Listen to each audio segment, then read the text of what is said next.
Hello everyone, welcome back to my channel Bengali life with Dipabali. আশা করছি সকলে ভালো আছেন। এই বছর আমাদের টমেটো গাছে অনেক টমেটো হয়েছিল, আর টমেটোগুলো কিছু আশেপাশে দিয়েছিলাম, আর কিছু টমেটো এত বেশি ছিল যে ওটাকে স্টোর করার প্রবলেম হচ্ছিল। আর আমার ছেলে যেহেতু খুব কেচাপ ভালোবাসে, টমেটো কেচাপ, আমি ভাবলাম বাড়িতে একটু বানিয়ে নিই। তো সেই জন্যই আমি টমেটো কেচাপের একটা রেসিপি আজকে শেয়ার করছি।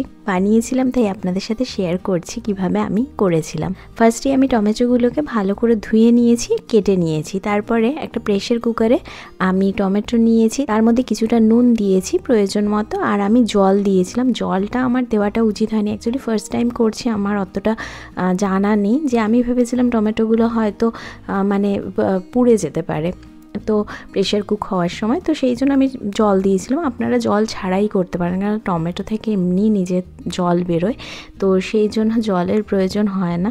তো আমি খুবই সামান্য জল দিয়েছিলাম, মানে 1/4 কাপের মতো। তারপরেও দেখছি অনেক জল হয়ে গেছে। তো আমি টমেটোটা খুব ভালো করে সেদ্ধ করে নিয়েছিলাম। সেদ্ধ করার সময় তো আমি বিশেষ কিছু দিইনি, আমি শুধুই নুন দিয়েছিলাম, দিয়ে ভালো করে সেদ্ধ করেছিলাম।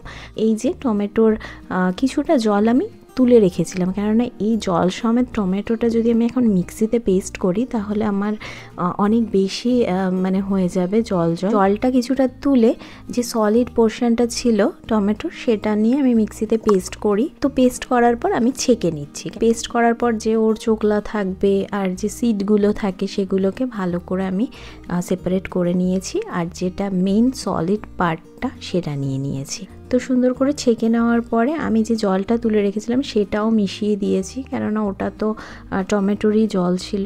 তো সেটা মিশিয়ে তার মধ্যে আমি একটু পিঙ্ক সল্ট দিয়ে দিয়েছি, আপনারা যে কোনো নুন দিতে পারেন।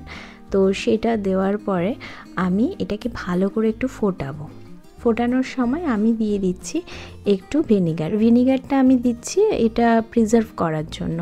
এটা একটা ন্যাচারাল প্রিজারভেটিভ বলা যেতে পারে। আমার মাকে আমি দেখেছি কখনো কিছু করলে একটু ভিনিগার দিয়ে দিত, যাতে ওটা বেশ কিছুদিন রাখা যায়। তো আমার খুব একটা জানা নেই রেসিপিটা, আমার মনে হয়েছিল যে যা টেস্ট আমি এখানের দোকানের কেচাপ খেয়ে যেটা আমি টেস্টে বুঝেছি সেই রকমই আমি দিয়েছি। আমি জাস্ট নুন আর চিনি দিয়ে এটা করেছি। কেচাপে নর্মালি খুব একটা কিছুই দেওয়া হয় না, কেচাপে মেইনলি দেওয়া হয় হচ্ছে নুন আর একটু চিনি, যাতে ব্যালেন্স করা যায় স্বাদটা। আর আমি ভিনেগারটা দিলাম অ্যাজ এ প্রিজারভেটিভ, আর কিছুই আমি সেরকম অ্যাসাজ দিইনি। এবার আমার শুধু একটাই কাজ, এটাকে থিক করা, কেননা এটা অনেক বেশি লিকুইড আছে। সেটাকে ঠিক করার জন্য মেইনলি দরকার হচ্ছে একদম সিমে এটাকে বসিয়ে রাখা। কনসিস্টেন্সিটা যখন ঠিক হবে তখন আপনারা গ্যাসটা অফ করে দেবেন। তো আমার এখন এটা মোটামুটি ঠিক হয়ে গেছে, আর আমি এটা বেশ কিছুক্ষণ রেখে দিয়েছিলাম। বেশ কিছুক্ষণ রাখার ফলে কি হয়েছে, আরও ঠিক হয়ে গেছে।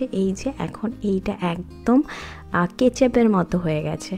তো বিহানকে একবার টেস্ট করিয়েছিলাম, তো বিহানের মনে হয়েছে যে সুগার বেশি দিয়ে ফেলেছি, ওর একটু মিষ্টি মিষ্টি লাগছে। আর আমার আবার ছোটো ছেলে একটু মিষ্টি মিষ্টি খেতে পছন্দ করে, তো আমি মেনলি ওর জন্যই বানিয়েছি কেচাপটা, ও ভালোবাসে বলে। তো আমি একটু মেবি সুগারটা বেশি দিয়েছি। আপনারা আপনাদের টেস্ট মতো করে নিতে পারেন।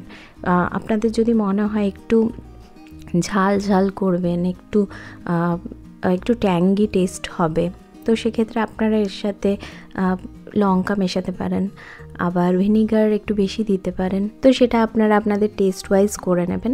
তো এখন এটা আমার একদম রেডি হয়ে গেছে।